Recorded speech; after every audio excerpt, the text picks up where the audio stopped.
Hey, Sarah, we got some experts here for you. What do you want to ask? Would you say that there are some really great benefits for a foreign investor investing in US multifamily? What would those main benefits be? I would It's say good. returns. You can get better returns investing in the United States compared to someone investing in Canada, per se. Yeah. Hey, I'm Brian Briscoe, host of the Diary of an Apartment Investor podcast. And this podcast is different from everything else out there. I bring together new and inspiring investors on each and every episode and let the aspiring investors ask the questions that they need answered. And if you're an aspiring investor yourself, you probably have the same questions. So before you get to this episode that we have prepared for you, make sure you hit the subscribe button and that little notification bell to make sure you get notified every time we post a new episode. And now, enjoy the show. Welcome to the Diary of an Apartment Investor podcast. I'm your host, Brian Briscoe with Streamline Capital Group. Very excited for today's show. I've got the two amazing people on the line with us. We got our experienced investor today. It's Matt Kontoff and our aspiring investor, Sarah Miskelly. So welcome to the show. Thank you. Good to be here. Thanks for having Thank us. you. Awesome. Well, Matt, as our experienced investor, you're in the hot seat first. Well, do us a favor, tell us a little bit about yourself and how you got into this whole apartment investing thing. You bet. So actually, for a long time, I was a software engineer, and my dad was in real estate, and he built 250 single-family homes. He built a couple of apartment buildings. And when I was first starting out in software engineering, he said, look, if you buy an income property, I'll put up the cash and we'll own it 50-50 and I can take care of it. So we bought a fourplex in Colorado, in Boulder. Okay. And I managed that for a while. It was definitely a learning experience. Just jump right in. Yeah. And at some point we moved away from Denver, and I actually hired a property manager to manage it for me. So I actually became an asset manager at that point. Nice. I continued with my software engineering career, and then along the way bought a couple duplexes here in Massachusetts. I bought a ski house in Vermont, and so we rent that as an Airbnb. And then 3.5 years ago, I found myself out of work and decided to do the real estate thing full time. And I think I had enough experience along the way since we bought the fourplex to go ahead and jump in. I actually met somebody in a meetup who was talking about multifamily syndicating, and he was talking to some other much younger investors about a deal that they were GPs on. And I didn't know any of this stuff. I'm listening intently. Yeah. So, and I thought I knew everything. He ended up mentoring me for a little bit. It got me connected with a few boot camps that I went to, and I learned a ton of stuff. And I ended up investing with him. And that's the only deal that's gone full cycle since I started Nice. multifamily. And it was a huge success. I don't even want to jinx it. It was so good. Oh, yeah. Now, you And just invested passively with him, or were you on yes, Okay. Passively, and I invested passively in 5 more deals, and finally am a GP in a deal in Ohio, in Columbus. So that's where I'm at right now, and I've sort of taken a step back from looking for my next deal as a GP so I can focus on my current project, which is the hotel development.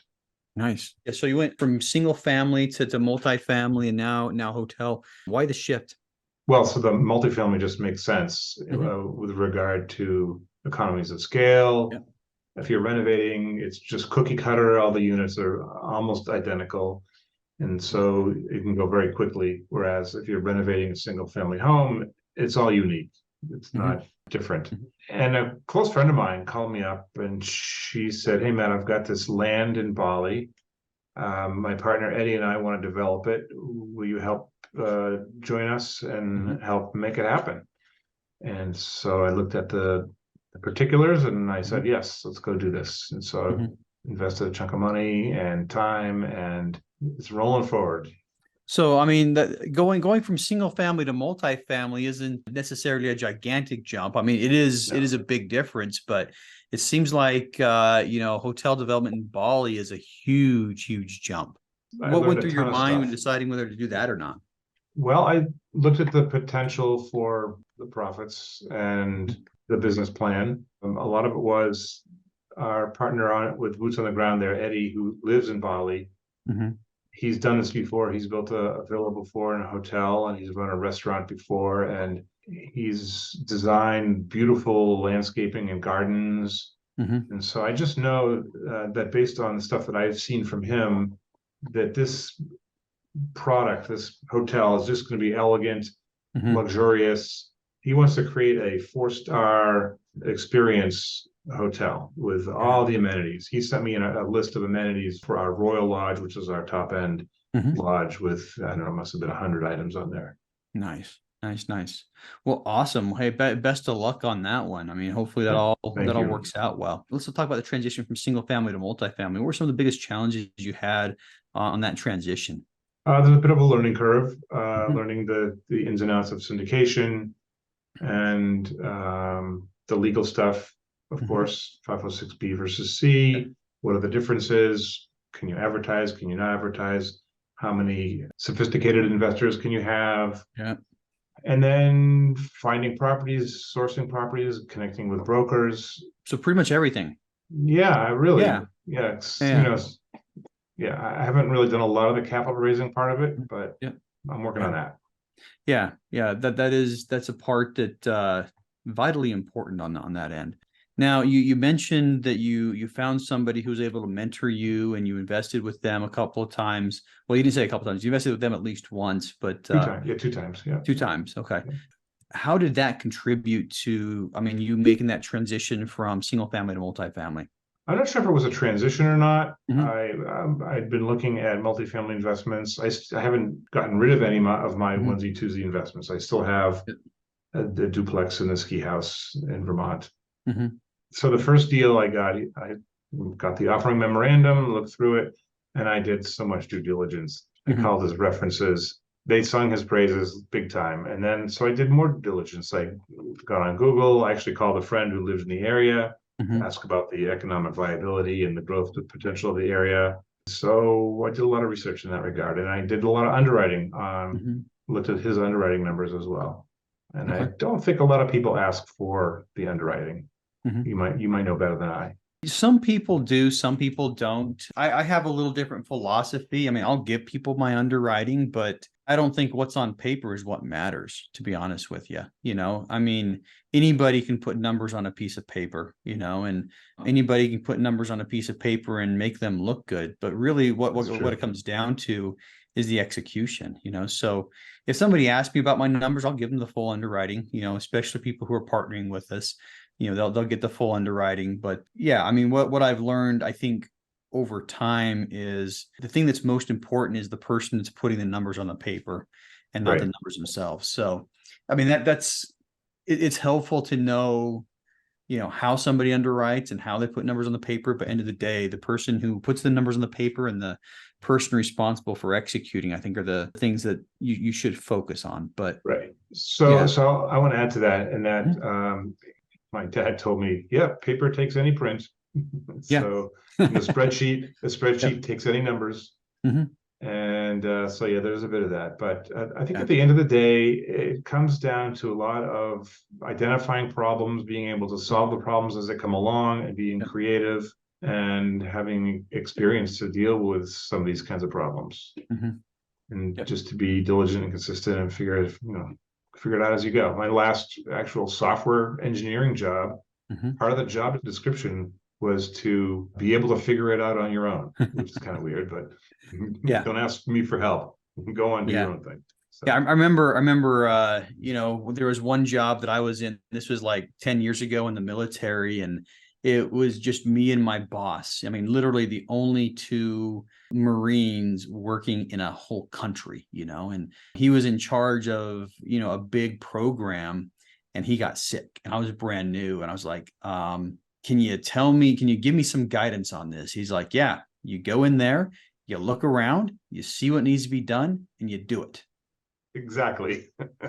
You know, and I'm like, I was hoping for something a little more specific, but, you know, and I mean, you know, I remember him saying that, and at first I was just like, what? But I mean, that's being an apartment investor. You know, you go in there, you look around, you see what needs to be done, and you do it, you know, and that's just kind of like rinse and repeat. That's your job every day. So yeah, I think you're right. There's a lot of problem solving involved. Yeah. I remember when I visited the 43 New Albany in Columbus, I toured the property, met the property manager, and I opened up one of the gates to the dumpster, Mhm. and my fingers dug into some nails sticking out. I'm like, Mm. yeah, what is this? These got to go. Yeah. So I made an executive decision as a GP and had them Yeah. remove them. It's interesting, as a GP, I have a different eye on things. We were looking at a property, a brokered property, and they actually did a video of the property, and they sent us the video. And I started looking at it. I'm like, there's weeds along the perimeter. We're going to have to, and instead of looking at everything else, I'm focusing on like, oh, we got to, get somebody out there to take care of that. Oh, landscaping. There we go. That's going to cost us a good 13, but just have a much different eye, looking at it from this perspective and doing it. It's just, all right, start focusing on the things that need to be done and not what's in place. But that's how I look at it. Yeah. It's interesting how your eye picks up on that stuff. Mm-hmm. Yeah. Yeah.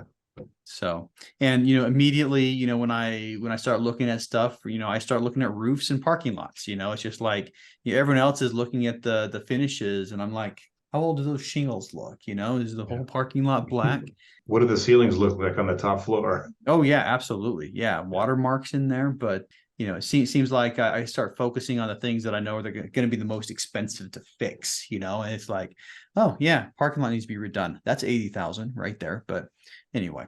Well, cool. So let's speak, since we're talking about, properties and issues, why don't you tell us about one of the deals you've been in and how that's worked out for you? Sure. As a GP? Yep. Let's go GP route. I got asked to raise capital for one deal and nothing ever happened. So I said, look, thank you for the opportunity, but you don't owe me anything. Yeah. And then I got in as a GP in this other deal in Columbus and didn't raise as much as I had hoped. But I still got in a piece of the GP action, not a lot, but I got a part of on the asset management team, which is a great experience if you've never done it. So I got on the call and they started talking about these problems, and like two or three of them I've seen before. I'm like, oh my God, this is like, I've seen this all. Yeah. So talk us through some of the problems you've seen on this particular property and how you guys went about solving them. You bet. So there, mechanical problems with gaps in the vinyl plank flooring due to the fact that the thermostat was broken, and so this little walkway got colder and the floor is separated. And I don't know if that's fixed yet. That was like a long time ago. Yeah. Okay. So we brought that up. What else? Oh, the big thing was our occupancy was dipping, and we had to make an immediate change.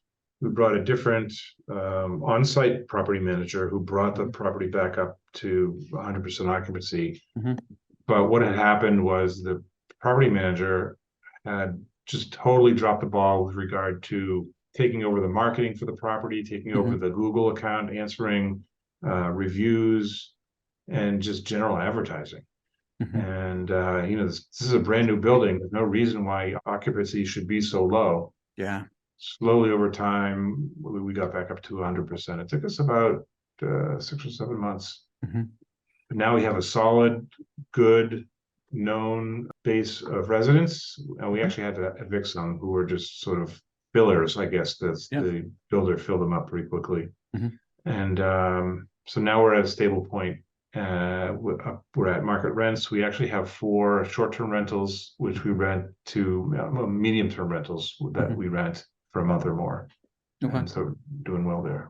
I mean, since you had to, switch property management companies, would you do anything different on the vetting? Or even better, what tips would you give other people, to vet property management companies, before going in? Make a surprise visit on a property that they're managing and see what it looks like. I told them I was coming on a Tuesday, and I knew that our cleaning person comes on Wednesdays. Well, they came early. It was all shiny for me, and the floors were still wet from mopping. But make a pop-in surprise visit, talk to residents, see how happy they are. Obviously, you can look at Google reviews or whatever. Yeah. If you can, talk to owners and see how happy they are.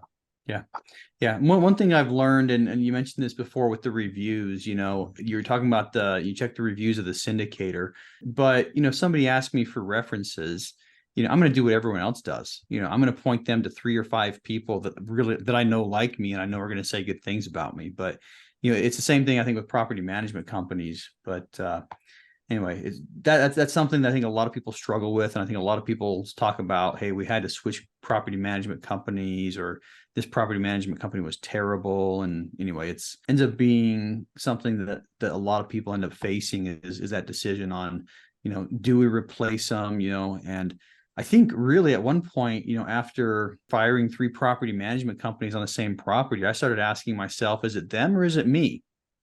But I don't know the answer to that question still.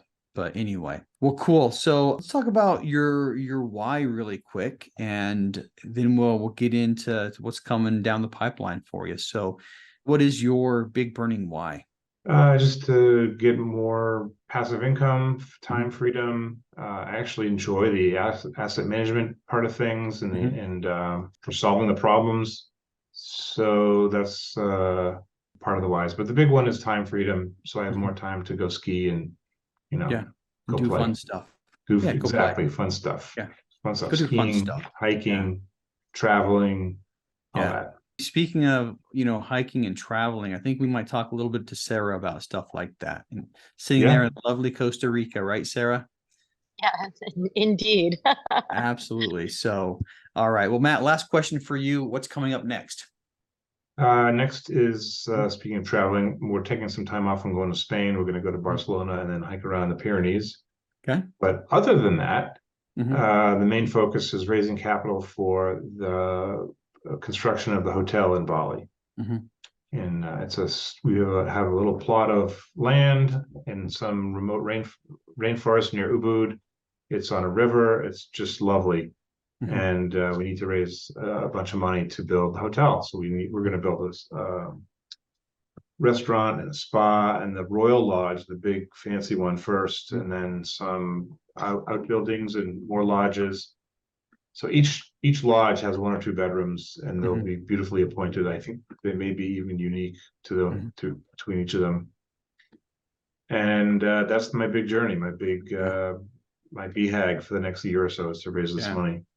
Awesome. Well, sounds like an exciting project. So like I said, wish you the best of luck with that one.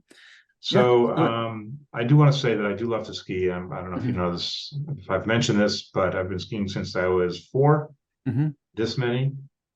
And I used to teach, I used to race in high school and after. And I eventually ended up buying a ski area. Well, not exactly, but Mad River Glen in Vermont is a co-op. So I bought a couple of shares in that, and now I can say I own a ski area. Nice. Yeah. Nice. Yeah. So investors might think about this Valley project and say, oh, I think I can buy a hotel, be a hotel owner, and invest that way. Yeah. I've got a guy that I partner with a lot that is a part owner of a baseball team. I know there's fractional ownerships in a lot of stuff like that, so what we're doing is not 100% unique to apartments. You can take that model and apply it to just about anything. So, well, cool. Well, hey, thanks for sharing all that. But we're going to switch gears and bring Sarah on. So, Sarah, how's it going? It's great. I mean, I can't complain. I'm in paradise. Yeah, Costa Rica. So talking to you just before we hit the go button, you guys just barely moved down there, right? Yeah, we moved down here no, not a few years ago. We came last year and moved down a few days ago. We had friends that moved down last year, came and visited them. Saw it was an incredible place. And we said, hey, look, let's go try it out. We have 2 young kids. They'll go to school in Spanish. Great opportunity. Yeah, to do something different. Awesome. So, usually I ask people about background first, but we're going to dive right into this. Why Costa Rica and why now? Yeah, so I mean, realistically, it's just because it's a different environment. I grew up in Toronto. That's where my family is. We have all our real estate assets in Toronto, and we were looking for something different for our kids. I think that there's a misalignment for us personally with the culture in Toronto right now. COVID really shone a light on, politics, especially also as well what's going on in schools. We don't totally agree with the curriculum. My husband and I are both real estate investors, so we are able to, due to real estate, relocate to a new country, and everything's financed by our assets. So there's a few different reasons why we came here, but we want to try something different for our family, essentially. Love it. So you definitely subscribe to live where you want, invest where it makes sense, is what I'm hearing. Exactly. Absolutely. That sounds awesome. Awesome. And I think with younger kids, it's the best time to do it, and with the foreign languages, the young kids pick it up super fast. It's amazing how fast they'll pick up a language, when, old guys like me are like, what, how do you say that? But Yeah. yeah, good times. So, well, now we'll talk a little bit more about the background. So tell us a little bit more about yourself and, what's gotten you into real estate. Yeah, I mean, I grew up in Toronto. I had Mhm, a single mom. She had a normal job, executive mhm, assistant, same company for 30 years. mhm, And I met my dad when I was 3. mhm, And when I met him, it changed my life. He was a real estate investor as his second job. He was an electrician, his day mhm, job. He was kind of the classic immigrant story, came from mhm, Croatia with nothing and decided to build a life in Canada and just worked extremely, extremely hard. And I saw that work ethic. And as a kid, I would, ride around in his work truck. I yeah, would go to Home Depot with him. And really, as a child, I started to help manage his properties with him, essentially. And when I was 16, unfortunately, he mhm, passed away, and I had to take over his portfolio. mhm, And from there, it just got me a very quick education on real estate. mhm, I was managing, dealing with contractors, dealing with tenants. And then from there, it just seemed logical to me to get into real estate sales. mhm, So I did that at 24, became top yeah, agent 3 years in a row in Toronto, sold 55 million in real estate. And I also just expanded my portfolio at that point. So I yeah, started doing mortgage syndications, mhm, multifamily. I'm getting into the US right now.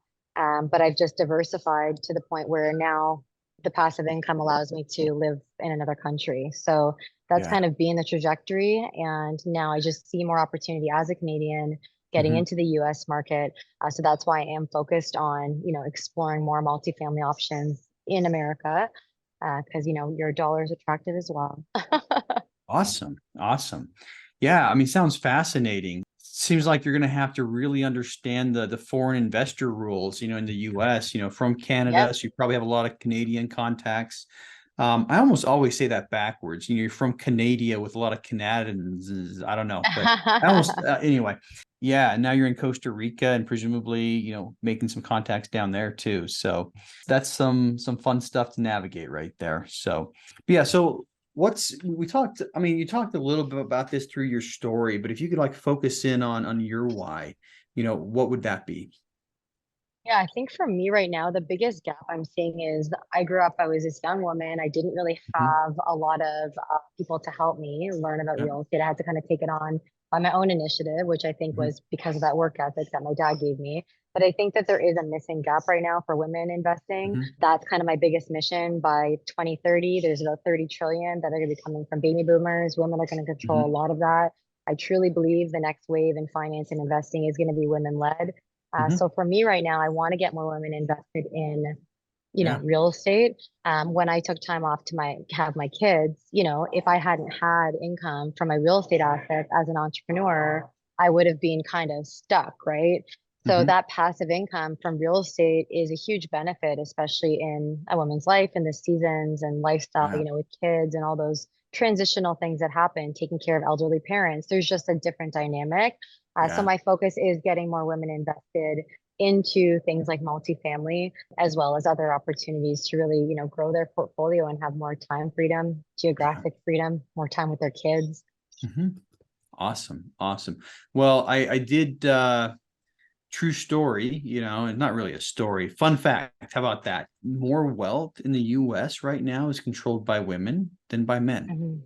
Yep. So yeah, it's one of those things where, I mean, you're absolutely right. I think when you look at, who's investing a lot, it's mostly, you see a lot of men in the investing arena, but the pendulum's shifted already. It's already past that center line, and women control more of the wealth in the US than men do right now. So Yeah, but yeah. only 8% are investing. So I think that that's Mhm. really one of the lines of demarcation where you have to look at Yeah. how is investing framed, who's controlling wealth management in the state. So the money may be in women's hands, but the actual system itself Yeah. isn't quite there yet. So we're gonna see a big shift. That's why I'm like, Yeah. let's go. Let's go. Let's go. Now, if you go past the headline on that stat, the Hmm. reason most of the women control more money is because they're part of a married couple and the husband's died in most of the cases, so a lot of the money is being passed from husband to wife. And, so that right now is the bulk of it, but you're still seeing a lot of women who are making money for themselves, and a lot of men who are making fortunes for themselves. But and divorce too. Divorce is a big one too. There's a lot divorce. of money from divorce. There's a lot of factors. So it's an interesting world that we're shifting into. Yeah. Well, let's start the Q&A part. So, hey, Sarah, we got some experts here for you. What do you want to ask? Yeah, so I think you made a really great point is people that want to invest from other countries into US multifamily. And what does that process look like? What kind of regulations are there for foreigners to invest in US multifamily, and why should they? Why US multifamily? That'd be some of my curiosities. I don't know the particulars of that Okay. exactly, but I know you have to have an LLC and have a tax identifier number, but beyond that, I don't know. Yeah, it's not a difficult process. I mean, really, what you have to think of is the federal government is going to want to make sure they're going to get their taxes. Okay. And that's really it. So as a sponsor, there is a little bit of red tape. There is a little bit of, when you file your SEC docs, you have to make sure you're notifying, making the proper notifications. But, as far as that goes, if you have a really good syndication attorney, you pick up the phone, you call the attorney and say, hey, we've got a couple investors from Canada. Can you walk me through the right steps? But the easiest way for them to do it, like Matt said, is, they will form an LLC and they'll have the EIN. They have to have that taxpayer identification number or employee identification number to be able to invest in the deal, right? Short of, getting, different, ITIN or whatever. But yeah, end of the day, you have to put things in place to make sure that their taxes are paid. And that includes when you make distributions, you have to withhold money, you have to withhold like what they would owe in the highest tax bracket until they file their tax returns, so there are some withholding laws, but I mean, it's not terribly difficult. As a sponsor, if one person, from outside of the country wanted to put in 50,000 and I could do the deal without him or her, I probably would, to be honest with you. But, if it's something that you can bring, hundreds of thousands or millions of dollars in foreign capital, you might want to specialize in that, know the rules, and be able to, to be that person, that could be like a niche that you own. Right, interesting. Yeah, so it looks like it has to kind of be worth it at some level for a sponsor, simply because it is a little bit more due diligence, a little bit more paperwork, a little bit more accountability on their part. Yeah. Yeah.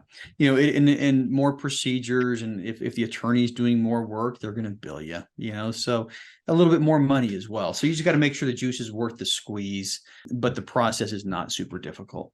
All right. And would you say that there are some really great benefits for a foreign investor investing in US multifamily? What would those main benefits be? I would say returns. You can get better returns investing in the United States compared to someone investing in Canada, per se. Yeah. There's different rules and different benefits of syndications. You have obviously the depreciation and cost segregation benefits.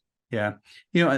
It would depend on which country they're investing from, obviously, but we think cap rates in some cities hit high twos. Like Austin was, I think, the lowest cap rate market for a little bit. And, we thought, holy cow, these cap rates are ridiculously low. But, when I've started talking with investors from other countries, my understanding is, cap rates in Canada are a lot lower than they are in the US. I don't know if you can confirm that or not. Do you know where the cap rates are in Canada by chance? I don't know specifically. I just know that it really depends on the different markets. Like Toronto, where I'm from, like nothing cash flows. The prices are astronomical. But if you go to a city like Edmonton, there are some more opportunities. So it depends on the city. But relative to the size of our nation and the amount of actual assets available, the US has so many more and so many markets. And I think that there's just more opportunity. We also have in Canada, the mortgages, they're about a 5-year term fixed, right? So in the US, it's like 30.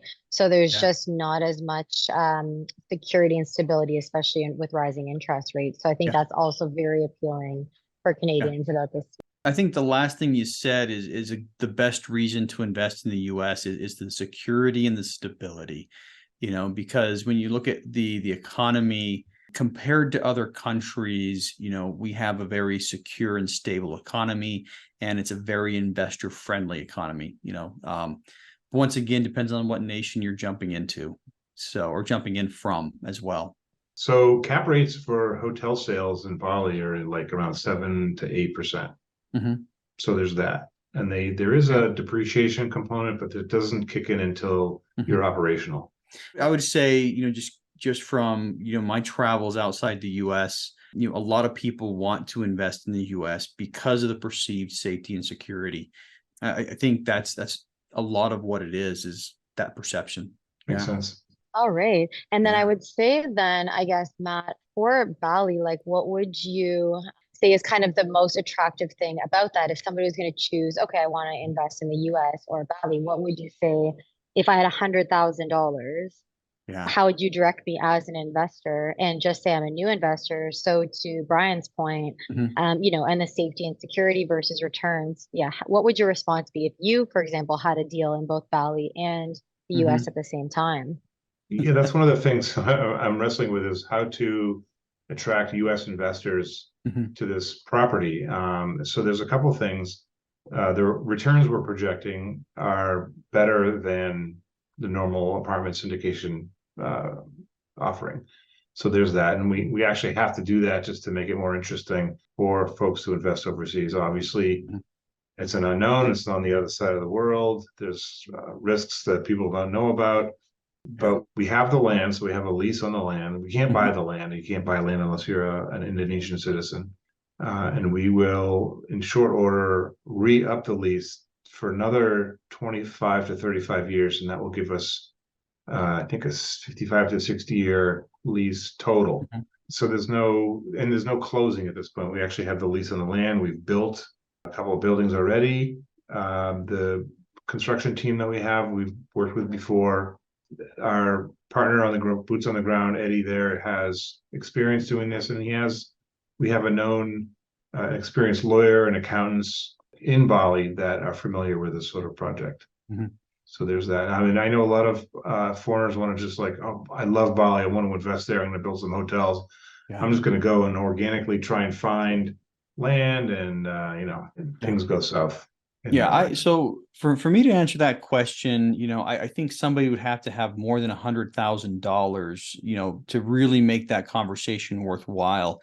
And the reason is I think there's a point where asset allocation matters. If all you have is $100,000 to invest, I would say, put 50,000 in each one. But, as you gain more wealth and become more sophisticated as an investor, I think, how much you have in each asset, your investment goals, you're going to have your own investment goals, and how you reach that investment goals is by, the asset allocation, so, investing overseas is going to have, certain risks and certain rewards. But there's also the currency conversions. If one currency goes up and the other currency goes down, your investment might be performing terribly, but because of currency issues, you're making, a lot of money, or vice versa. So I would put it in terms of asset allocation overall, and just, with what is your comfort level on risk and what are your desired returns. And then we can start talking about, how much of your portfolio we're going to allocate to U.S. real estate versus foreign real estate, versus stock market versus, other alternatives. But yeah, with just $100,000, I would just say, pick one, stick with it, or split it in half and go for both. But anyway, that's my thoughts. All right, I like it. Yeah. Thanks. Very cool. Yeah. So. All right, we got time. Yeah, we got time for one more. So let's hit one more question if you got it, Sarah.